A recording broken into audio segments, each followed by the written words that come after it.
Welcome to Sabs podcast. I'm your host, sabrinasalvati. My special guest tonight is Shahid Buttar. He's a lawyer and activist, but most people know him best as a congressional candidate who primarily challenged Nancy Pelosi. Shahid, welcome back. Thanks for having me, Sabby. It's always exciting to be with you. I'm stoked to be here. So I'm sure you've heard the recent news that Nancy Pelosi has decided to not reseek speakership. Now, she would have been the minority leader since Republicans won back the House, but she's decided not to do this. And some people are calling the timing suspect because her husband was recently attacked. I'm sure you heard about that. And then also with someone like Hakeem Jeffries stepping in, I feel like it's going to be even worse because he's very much against like progressive policies. He's not for Medicare for all. What's your take on this? Do you think she planned to do this initially, or do you think this is in response to things that have happened recently? I don't think this is necessarily a response to recent events. I do think this is something she's planned for a while. And I dare say that there are a whole bunch of angles here. You touched on maybe two or three that are worth expounding on, but just to lay them out, the first piece here is that she is not giving up her seat, though she is simply fulfilling a promise that she made years ago to pass the gavel. So all she's doing is filling a promise that she made a long time ago. The interesting thing about her keeping her seat is that every journalist across the country for the last several years has been presuming that she would retire at this point, which is to say journalists from the LA Times to Politico to the Washington Post have been more busy writing fiction than doing their jobs.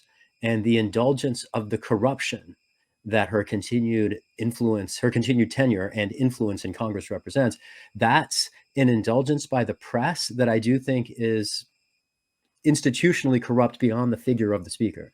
Now, you've mentioned the attack on her husband.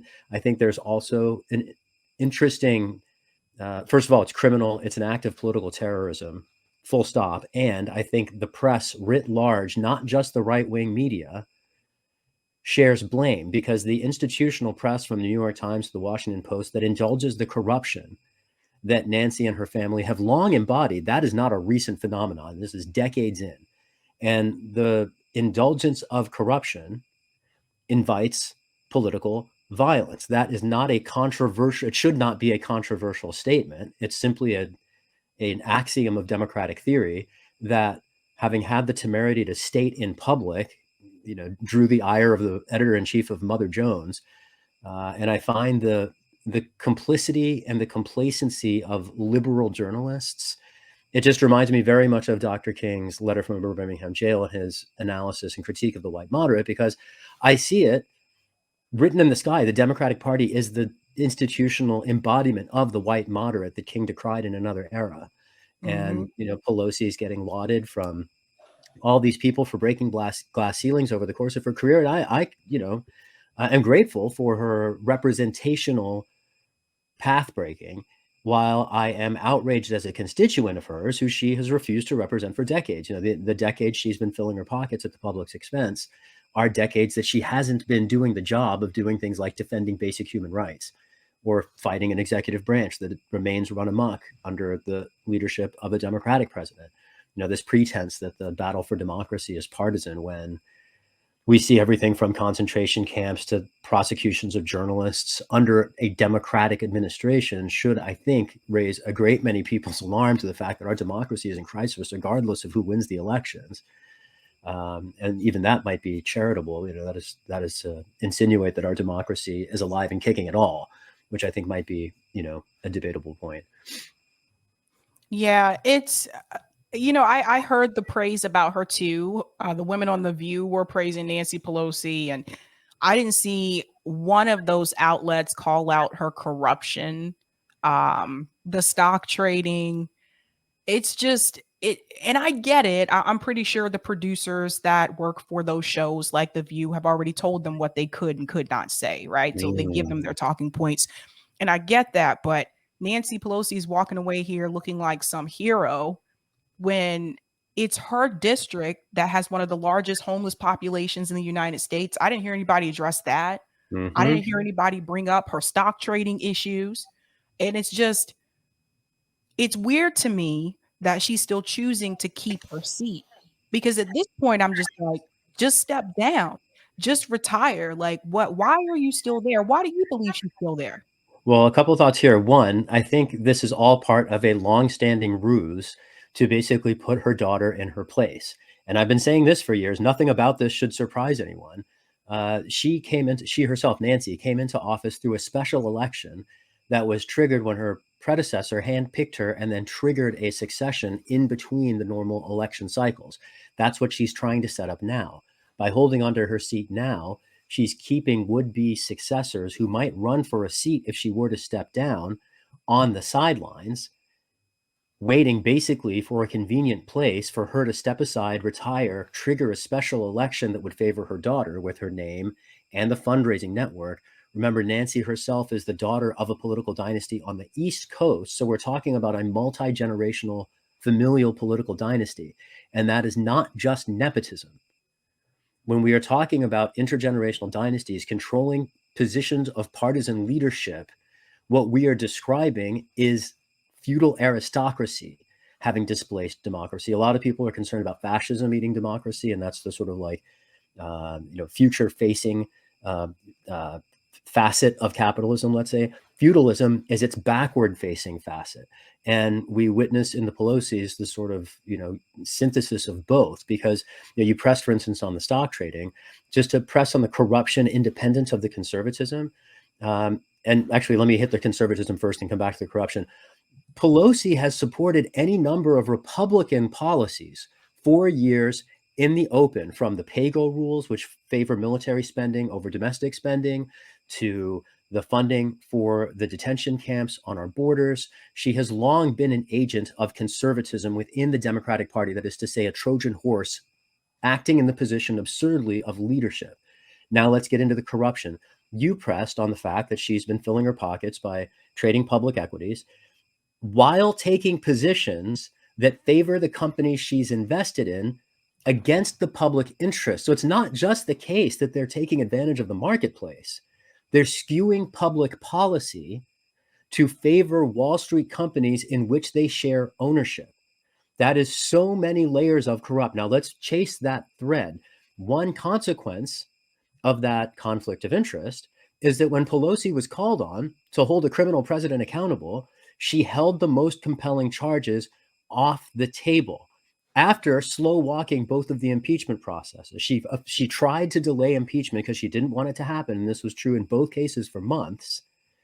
And when she finally did move, the reason none of them stuck in the Senate is because they didn't include corruption.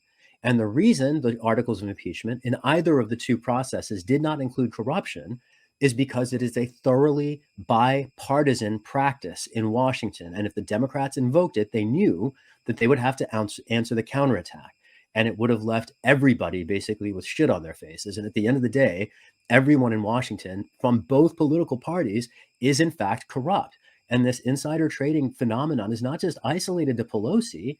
They're all doing it. We have a Congress composed of millionaires filling their pockets at the public's expense while legislating in favor of their own fortunes. And there's a constitutional prohibition on this. This is the emoluments clause. It is so offensive, and you shouldn't have to be progressive or socialist to be offended here. That's why those impeachment articles would have stuck, because the people most concerned, frankly, about that kind of corruption tend to be politically conservative. And it's ironic here that the bipartisan nature of that corruption then has been imposing a constitutional cost, because it has impeded the capacity, the independence, if you will, of the people's representatives to do the work of guarding we, the people of the United States, from aspiring autocrats. Maybe just another thread before I chase it, just a thing to throw out there that we could talk about. Even the stock trading is just the tip of an iceberg, because Pelosi's corruption runs deeper than just filling her pockets. I particularly think about her attacks on Ilhan Omar, because Pelosi, among many other people in Washington, could be potentially criminally liable for human rights abuses related to U.S. torture under the Bush administration if the U.S. ever accepted the jurisdiction of the International Criminal Court. That's what Ilhan's been clamoring for us to do for the years she's been in Congress.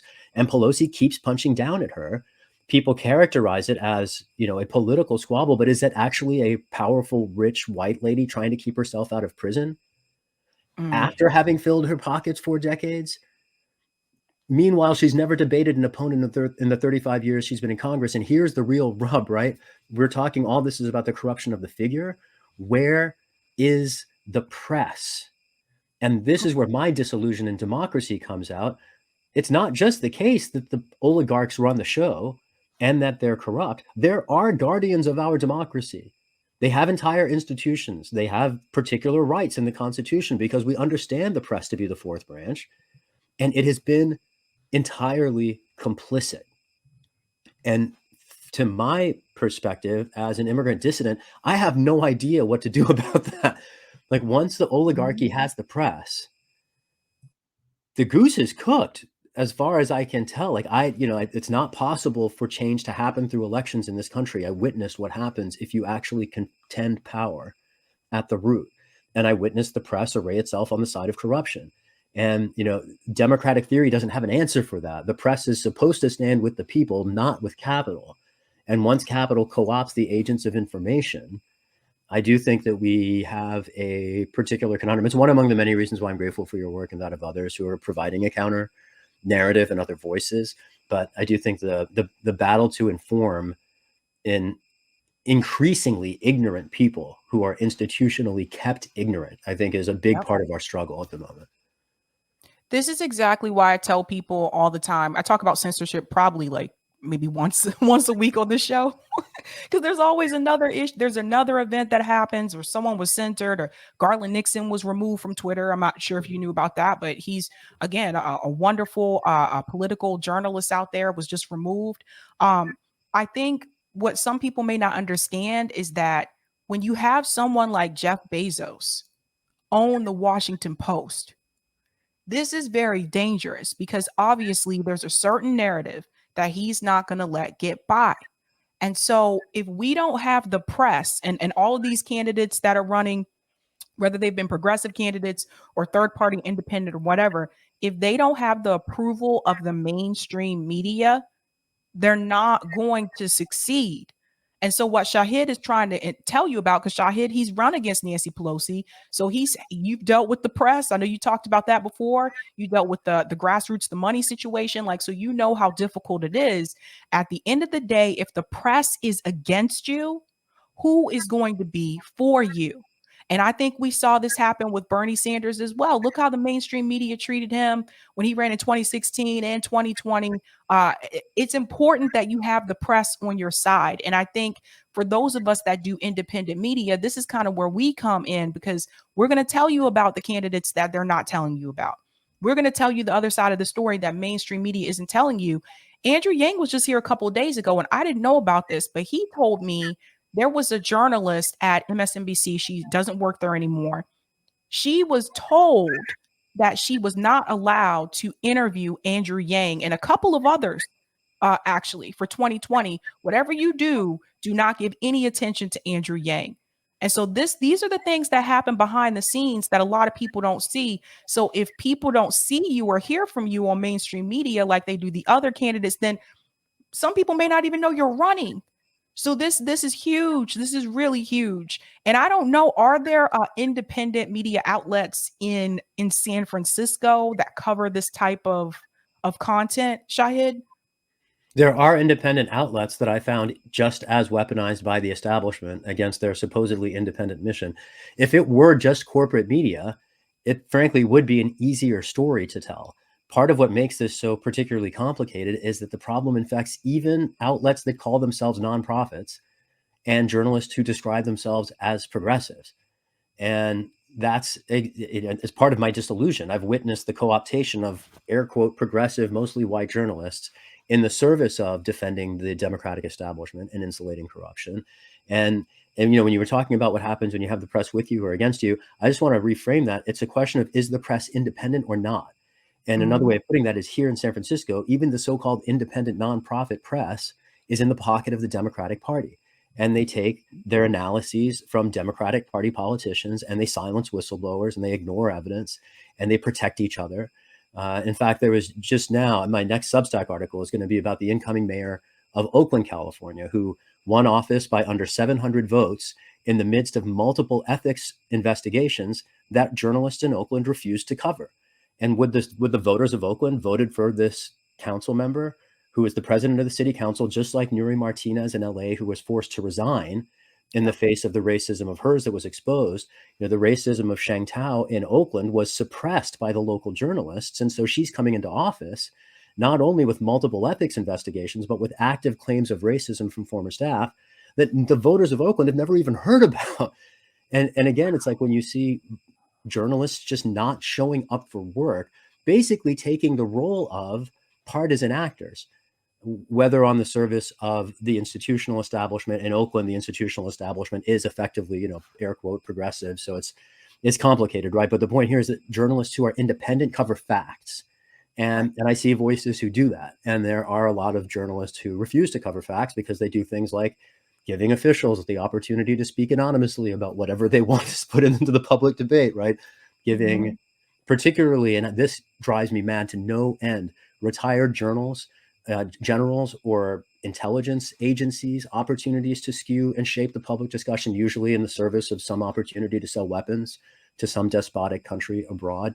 This pattern of the press reporting information that is convenient for the establishment, often human interest stories about something random. I saw an article in the Guardian about turkeys in some Massachusetts town keeping the residents inside because they feel intimidated by the turkeys. I'm like, there are real issues in this world, right? There are any number of cities across this country where people can't get indoors because, whether the housing crisis or policing or the sweeps that are, tearing up encampments around the country. And the Guardian, which is supposedly, again, progressive news, is talking about turkeys.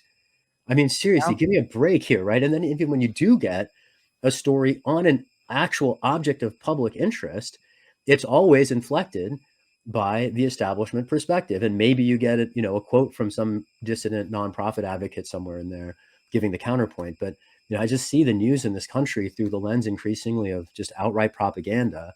And, Americans who are so proud of all their information and access and resources are ultimately just sheeple.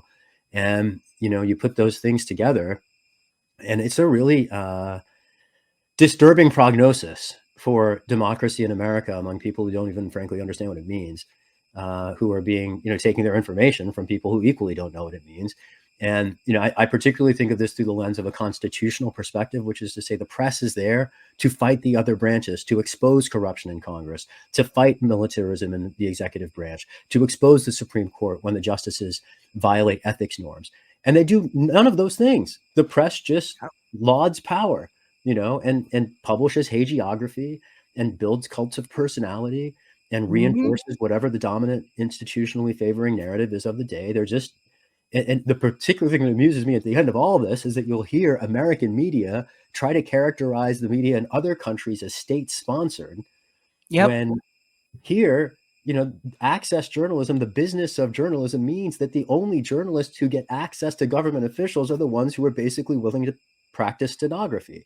And if you're actually a journalist and you might ask some tough follow-up questions, they never come on your shows. I had this conversation with Brianna Joy Gray a couple of nights ago on Colin about Jon Stewart interviewing Hillary Clinton and Condoleezza Rice. Oh God. Okay. First of all, one of my earliest political acts, I was 2002. I was still in law school. I was booed by an auditorium of parents at Parents Weekend at Stanford because I asked a question about the university's shameful association with Condoleezza Rice. No, sorry, this had to be 2003 after the invasion. But all the right-wing parents are rah Pentagon, and here's this brown student asking about the university's association with.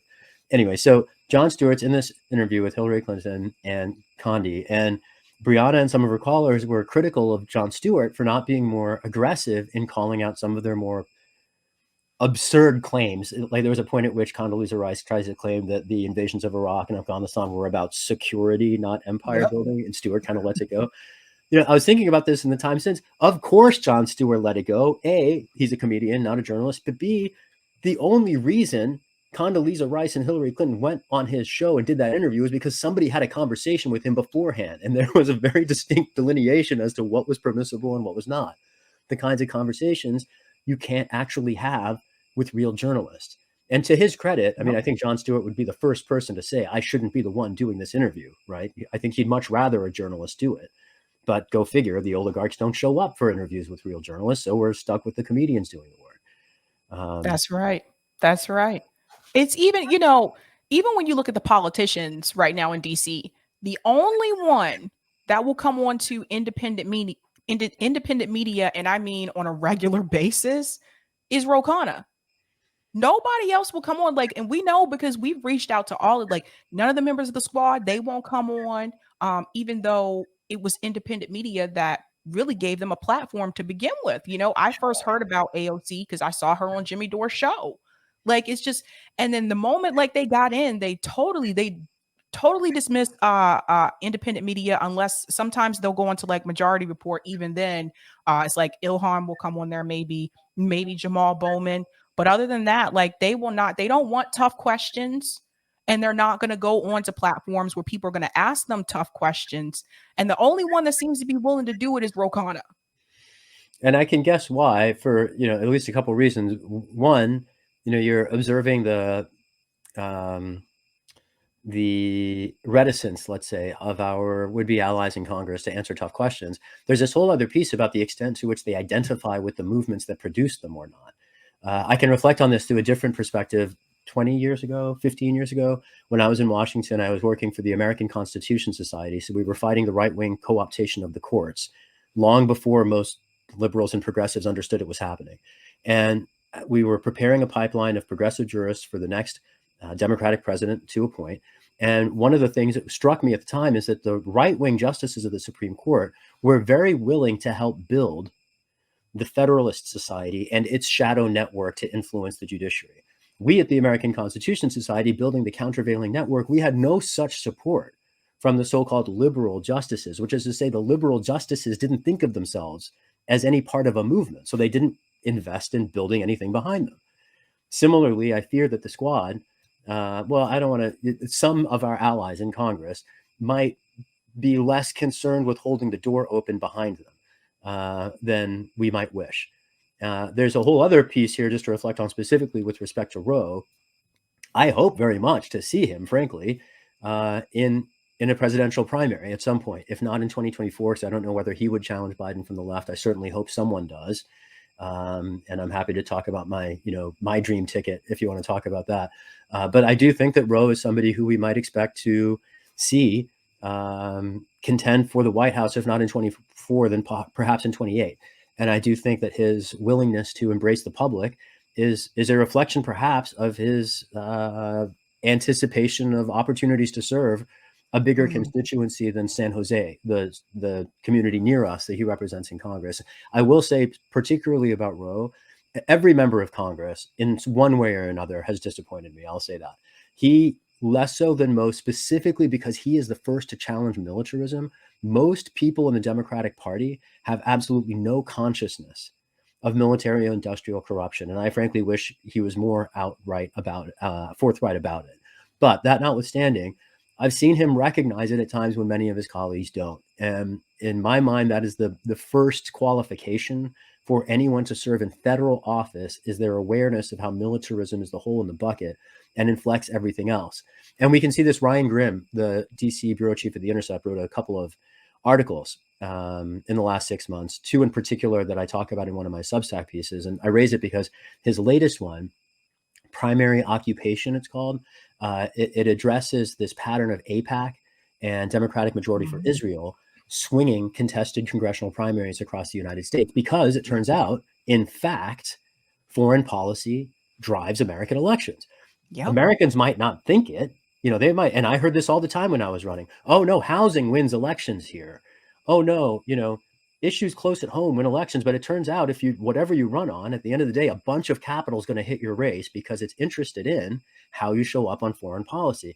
If you show up on foreign policy as an ally of the Pentagon, you're no friend of mine. And you can't call yourself plausibly progressive if that's your posture. You might be progressive with respect to housing, with respect to healthcare. You might be an imperialist who wants to redistribute resources within the empire. I am not an imperialist. I'm an immigrant. So my attitude Mhm. with respect to federal power is very different than that of many white people who call themselves socialists in the United States, who typically tend to be imperialists who want free things. And to have a critical awareness of government power, how it interfaces with corporate power, and how the two together create the nexus that is the kernel of fascism, that is an analysis that I fear is lost on most of what passes for the so-called left in the United States, because it is more concerned with theatrics. It's more concerned with, marker policies. It doesn't have a Mhm. systemic critique. And when voices get into Congress who might represent that movement, they might not have the depth of history or theory to back up the opportunities that they have to speak truth to power. Last thing I'll say here is that I think the biggest differentiator among voices in Congress is the extent to which someone is willing to vote themselves into retirement, which is to say, are you there for a 30-year career, or are you there for some principles? Right? When I ran, I had no interest in being in Washington for the rest of my life. I already escaped Washington twice. And the idea of people getting there and just entrenching themselves instead of doing the right thing, casting the hard votes, taking the heat to vote against the Iron Dome, taking the heat to vote against the Capitol Police getting more money, take the heat, stand by the principle. And when I watch voices get into Congress and then just fade Yep. in the face of the heat, I will say this, it took the wind out of many people's sails, and the disillusion that was felt across the grassroots base made it much harder for people in my position to run. Not only did the squad, let me rephrase that, not only did some of our allies in Washington decline to hold the door open behind them, but they did affirmatively shut it by That's right. leaving so many of their supporters who would be poised to support the next wave of candidates disillusioned instead of inspired. That's right. And for people who are not aware as well, when Rokana came onto the show, and he gave me like a heart, I would say a heartfelt truth that I really didn't want to hear. But he told me, because we talked about Medicare for all, and he told me, you guys are not going to get Medicare for all unless you have a president, unless you have a House and a Senate that all wants it. And that that kind of hurt to hear, because that was the whole point of like one of the, and I'll show you the principles in just a second. uh One of the first things that the progressives in the House were supposed to do was fight for Medicare for all. Mm-hmm. Like, this strategy of forcing the vote for Medicare for all comes directly from the DSA handbook. And so for people who wanted to tie this to oh, it's just a Jimmy Dore thing, so don't do it, that strategy came directly from the DSA handbook, and that is what they were supposed to do. And so here it is 2 years later, and Nancy Pelosi stepping, she's not going to, re-seek speakership anyway.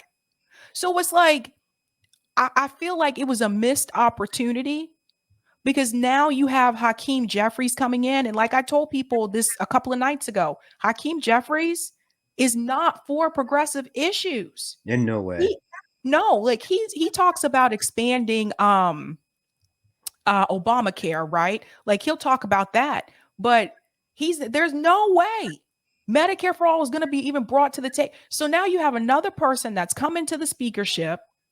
And now what are people going to say now? Like, what are the progressives going to say? Well, we can't get it done because now we have Hakeem Jeffries as speaker, which is why it was supposed to happen when they had the opportunity to do so, when Nancy Pelosi was up for speaker at that point in time. But the thing that's frustrating to me, and I want to show you this because I've talked about this a couple times on the show, where is the accountability for Justice Democrats? And the reason why I ask this question is because when I'm looking at the principles, I see here, in reference to war, ending the practice of unilaterally waging war except as a last resort to defend U.S. territory. Right. There's also the issue here, ending arms sales to countries that it says violate human rights: Saudi Arabia, Israel, and Egypt. Don't get me started. Yeah, I'm happy to chase that rabbit. Oh my God. those are just two things, but they're not doing the things on this list. None. They're not doing it. This is why when people come to me and they say, The we minimum do wage need, piece.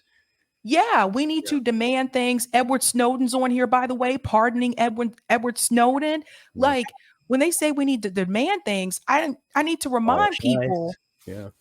Justice Democrats had a whole set of demands and principles that they were supposed to do. But the problem is this: what happens when they don't do it? There's no accountability. Most of us don't have access to them because they don't go into independent media anymore.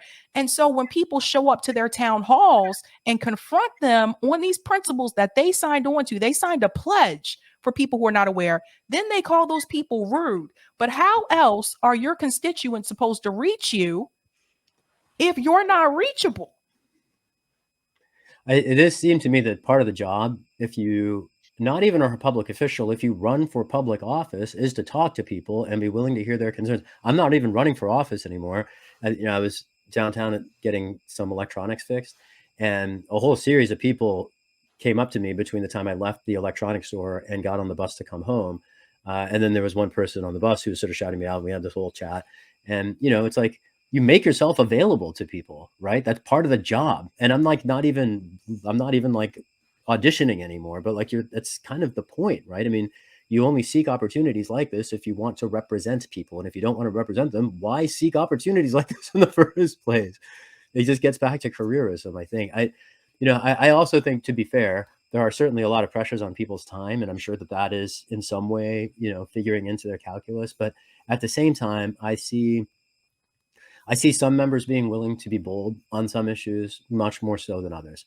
And I do think there's to your point, an unfortunate tendency among some of our allies in Congress to put career before principle. When you talk about there being no accountability, I want to just push back there. There's absolutely accountability that rests in the hands of people who choose to withdraw or invest their support, right? Part of the problem here is that because there's so few members in the squad, an entire national movement of progressives identifies with just a handful of people. And at the end of the day, the energy that people put into the squad members, they need to be putting in their districts to either put somebody into Congress who represents them or push out whoever's there now in favor of some more, less problematic voice. In other words, there's so much attention being paid to the squad. If half the attention paid to the squad were paid to wherever people lived, we might actually be able to shift a few things in Washington, right? Because at the end of the day, the squad doesn't represent most Americans. They represent something like 1% of them. Not even that. I mean, it's statistically, there's 430 people in the House. So yeah, maybe roughly 0.5%, if I'm getting the math right. And, the other 95.5% of America kind of needs to show up. And because we have a geographically defined democracy, ideologically showing up doesn't count for much. You have to show up where you live. And this gets back to sort of like face-to-face organizing, the kinds of tactics and strategies that the Amazon labor union used to outsmart the world's richest man and the most concentrated force of anti-union capital that our country has seen. And that just gets back down to talking to people, meeting them where they're at, having conversations, not approaching organizing transactionally, but rather through the lens of community building. And that's a long project. I fear we don't have time given the pace of the climate crisis, but there's no other Yeah. way to fight this kind of Leviathan than pulling the rug out from underneath it. And I do think that that's the task ultimately of our generation. It's very interesting because I have noticed that the term progressive has now been watered down. When I see someone like Ted Lieu, a part of the Progressive Caucus, that right there is a big red flag to me because I'm like, oh, so anyone can be a part of the Progressive Caucus now? Chantel Brown can be a part of the Progressive Caucus. It's just very, very strange to me. And then on top of that, the new progressives who got in this year, they have also watered down their message. And that goes to someone like Summer Lee, Maxwell Frost. Maxwell Frost was in support of Palestinian movement. He Mm-hmm. flipped his position to back the state of Israel so APAC wouldn't attack him. Summer Lee got attacked with APAC money, even though her response was basically like, it's bad for both. It's bad for, Israelis, and it's bad for Palestinians. That still was not good enough to them. So then she came back and condemned BDS. Same thing with Fetterman. It's like they have to water down what is progressive in order to get in now. And this is a problem. And I wish Bernie Sanders would call this out. I wish members of the squad would call this out, because now it's just like, you don't have progressives. You just have, I don't know, ramped up liberals, because now it's like, now it's okay to be for war. Are we going to forget about the Palestinian people's rights? Are we going to ignore the fact that I'm seeing videos, and we talked about one earlier today, videos where they are pushing out Ethiopians in Israel, where it's basically become an apartheid state? It is really upsetting to me to see, yes, there are a lot of minorities that are part of the progressive group in the House. Representation is important, but is the representation, that great when they can't even call out an apartheid state just so they can keep their seat? To your point, what is representation? Is representation looking like people, or is representation speaking with their voices and in their interests? There was an era, people talk about this a lot, when Bill Clinton was president, when the Democratic Party slid pretty dramatically to the right. And the co-optation of the party at the time, you usually look at it through the lens of capital, though there's an authoritarian piece here too. When you think about the putting 100,000 cops on the streets, there's domestic and also a foreign policy side of this. When you think about the Bosnia-Herzegovina conflict, the point I'm getting at here is that when you talk about AIPAC money coming into contested primaries, like Summer Lee's, like Maxwell Frost's, there's basically a distinction between candidates who are willing to moderate their message, who get in, and those who are unwilling to moderate their message, who get kept out. And that's the Nina Turners, that's the Mees, that's the Alex Morses, right? If you toe the line, they let you through the door. And if you don't, and I think Summer, to her credit, managed to fight through this. I don't think she conceded those principles, but still managed to fight off the counterattack. She had a lot of support that, frankly, many of the rest of us who were fighting that dynamic did not. At the point I'm making here, though, is that the same way that AIPAC is sort of strangling the allegiance to peace within the Democratic Party, it's the same thing that the Clintons did with respect to the Democratic Party and Labor a generation ago. We're witnessing the co-optation of progressives from within by movements that have competing interests. Now, on the AIPAC, DMFI, Democratic Majority for Israel front, I want to shout out Ryan Grimm, because his articles, Primary Occupation and Elephant in the Zoom, did a lot to expose this. But I wrote a whole article about how he failed to connect the dots between his own analyses. So he documents in those stories several instances of anti-Black racism and Islamophobia. He documents someone on the centrist team. Her name is Hillary Rosen, I believe. She's a principal at SKDK, a PR firm employed by the president and the vice president and the speaker, the Democratic leadership, who publicly apologized for characterizing Nina Turner as an angry Black woman. Yep. And that's a kind version of the smears that this side puts forward. I've faced worse versions of it. Alex Morse faced his versions of it. Ryan Grimm documents this pattern of sort of attacks within the left, but then doesn't identify the PR firm that's behind it all.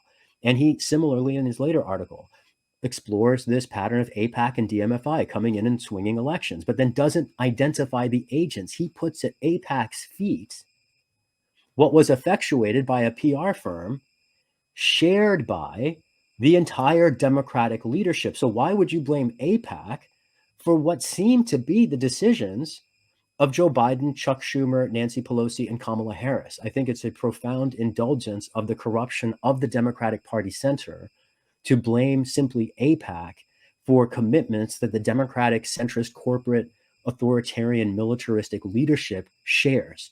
And ultimately, I think this gets back to the analysis we were talking about maybe 20 minutes ago about the press failing to call out corruption. The whole point of journalism, institutionally, ethically, its core commitment is supposed to be to transparency and accountability.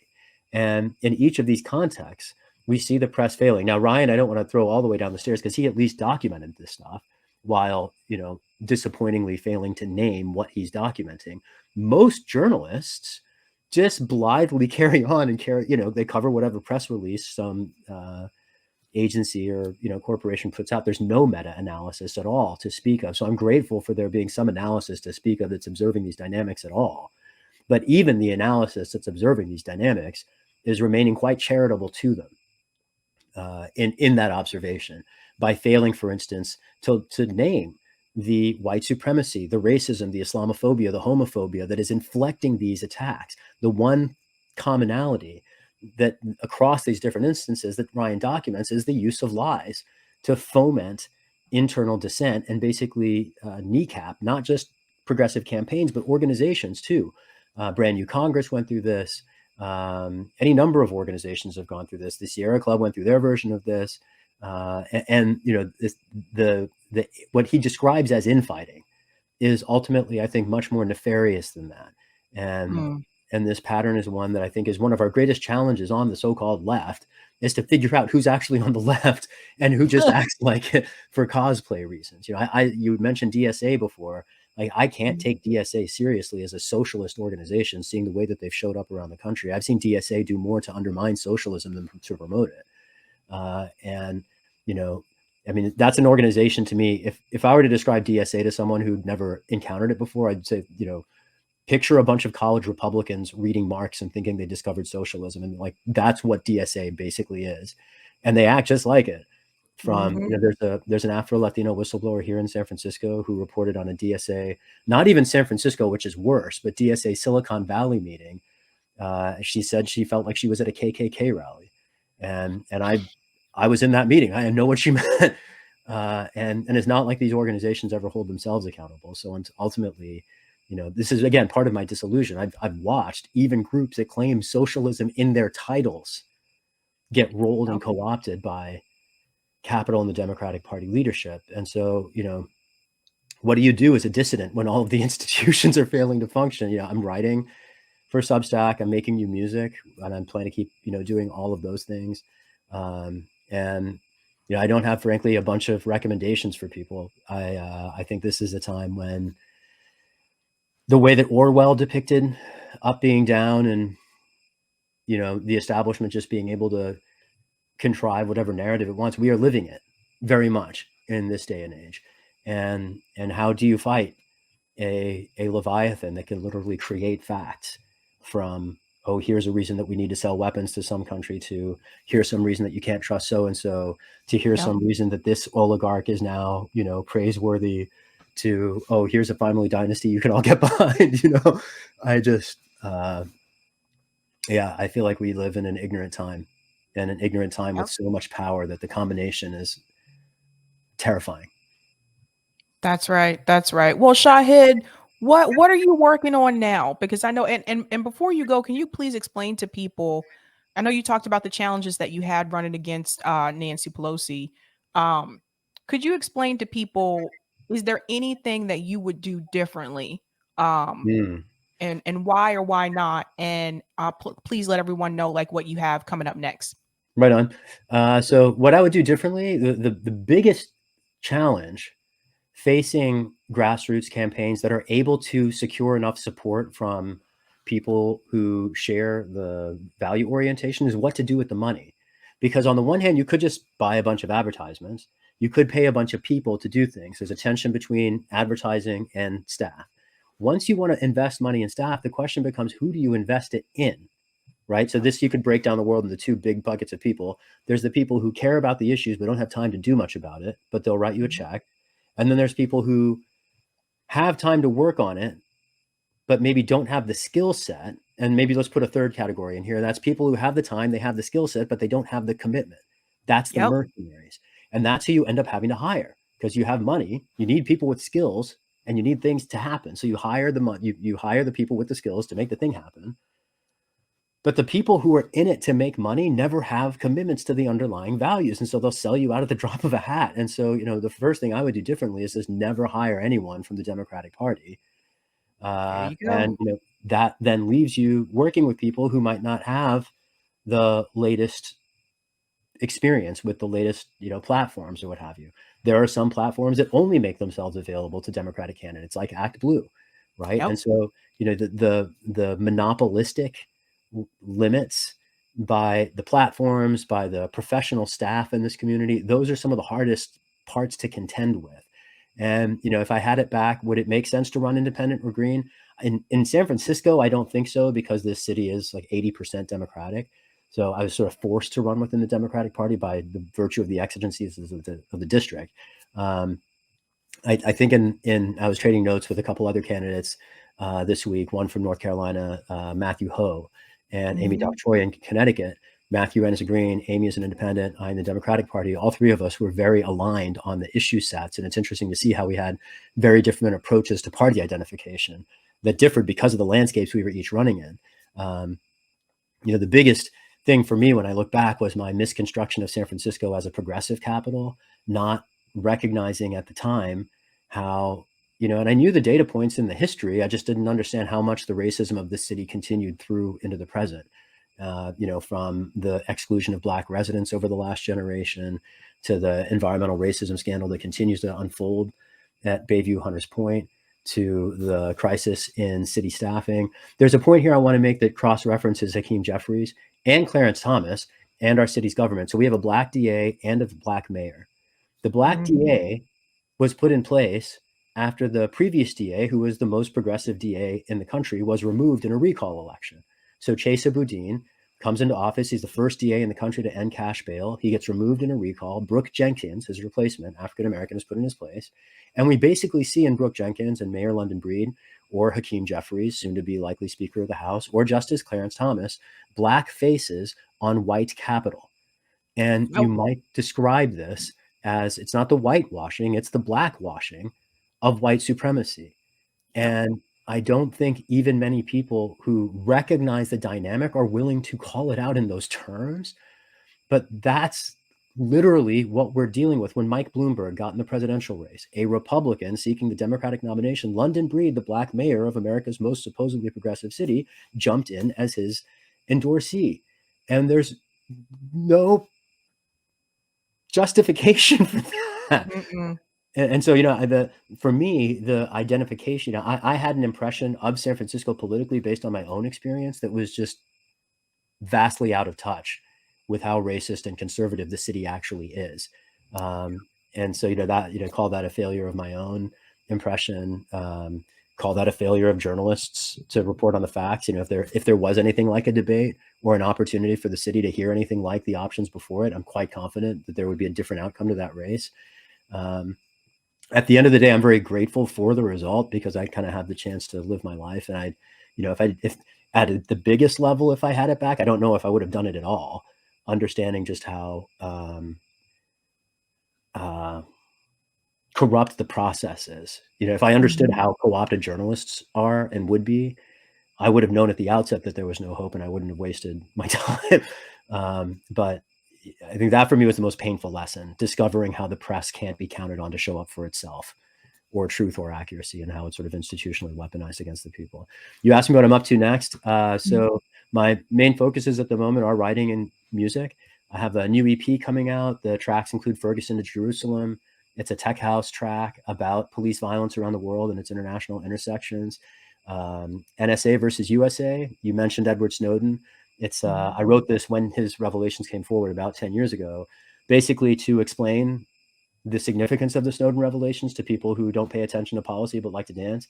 And the third track on the EP is either going to be Justice, which is a bit of like a pop ballad, or Legacy of Ashes, which is a diss track for the CIA that I'm still polishing up.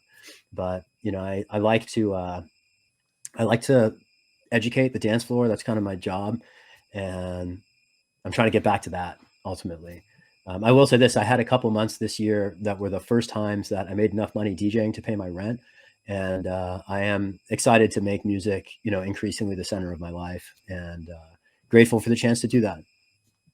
Awesome. Well, Shahid, thank you so much for coming on, and good luck with your future endeavors. I know running for office is not easy to do. It does take up a lot of your time as well, but just know that like your voice was heard amongst especially people that watch like independent media. Like your voice was heard, and you did reveal a lot of things about Nancy Pelosi that I was not aware of. And had you not run, I probably still wouldn't be aware of the fact I didn't know that she wasn't debating people. I think that's ridiculous. I think everyone should have to debate. But good luck with your future endeavors, and thank you so much for coming on. Thank you. I appreciate it. And thank you for your feedback and your work too. Bye. Good night.